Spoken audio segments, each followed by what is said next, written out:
in Ethiopian army uniform, but predominantly from Oromo ethnic group, murdering Amhara civilians population at their homes.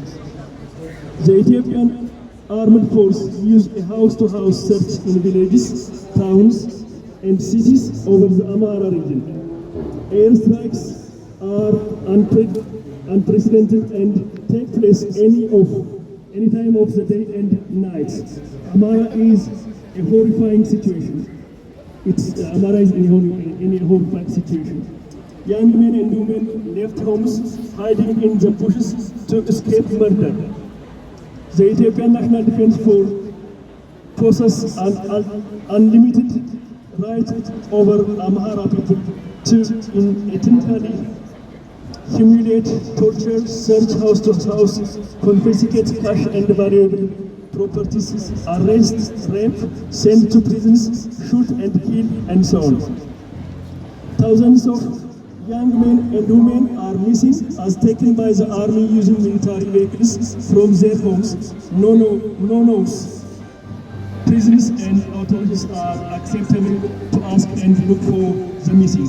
Ethiopian National Defense Force, with the help of Amhara police and Amhara military, are authorized to shoot and kill under the state of emergency in place since last August, which lasted 6 months, and it is at its end extended for another 4 months. This prolongs the suffering and increases the number of brutality, murder, and massacre Amhara realities. All this combined resulted in unseen Amhara massacre in the history of Ethiopia. Drones are taking the lives of several hundreds of Amhara civilians in villages, towns, and cities, places like rural open markets, churches and mosques, funeral weddings, religious ceremonies, traditional schools belonging to Orthodox churches in the countryside, and other African social gathering occasions are frequently targeted by drones.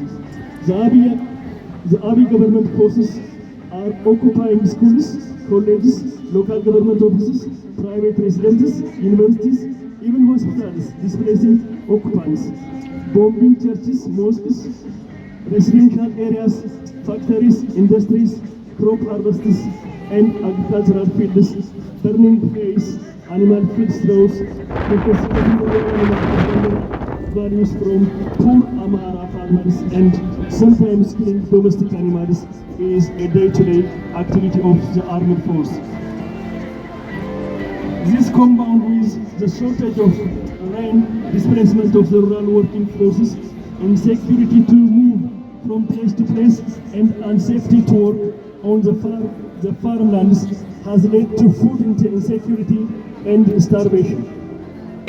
Starvation is being used as a means of war in the Amhara region. The government deliberately stopped the sale of fertilizers in Amhara region. Internet and other means of communications are shut down by the Ethiopian government throughout the Amhara region, except in federal government's offices.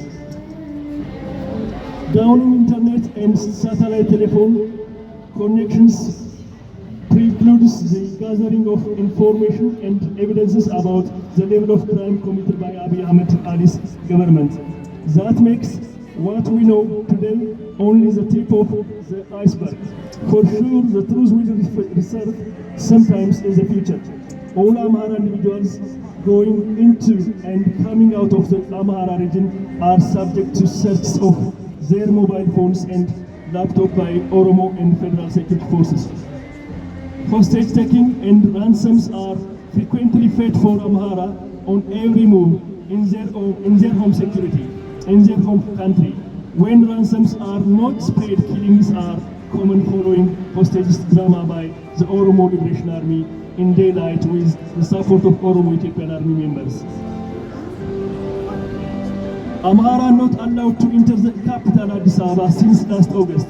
More than 500,000 Amharas are displaced from Addis Ababa by demolishing their house and confiscating properties by the Oromo regional authorities with the support of the federal government. Amhara denies access to Addis Ababa even for medical treatment. Amhara are dying with their injuries and diseases in their underdeveloped region within kilometers away from the capital city of Addis Ababa.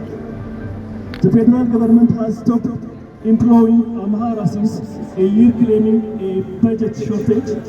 In the capital Addis Ababa, most Amhara are losing their jobs under the cover of redundancy, budgetary shortages, and ethnic balance.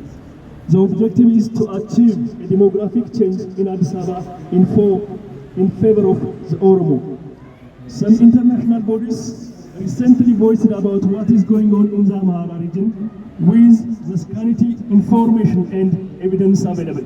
The BBC, CNN, Al Jazeera, and other international news outlets have aired reports about the brutal civilian massacre taking place in Amhara region of Ethiopia.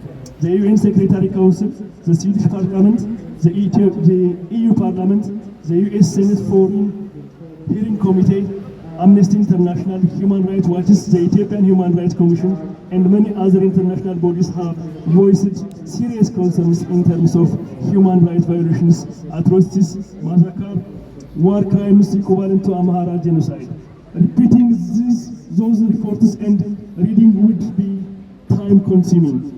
We, on behalf of the Amhara, kindly appeal to the UK government and the rest of the international community of the entire mankind to use your political economy and military leverage to immediately stop the Amhara brutal murder and massacre in Ethiopia by pressing the government to take measures such as stop ethnic-based murdering of Amhara in Ethiopia, end immediately the state of emergency in Amhara region, withdraw all Ethiopian National Defense Force from the Amhara region in their permanent bases, support the Amhara struggle for survival, equality, democracy, justice, development, peace and coexistence with the rest of Ethiopia.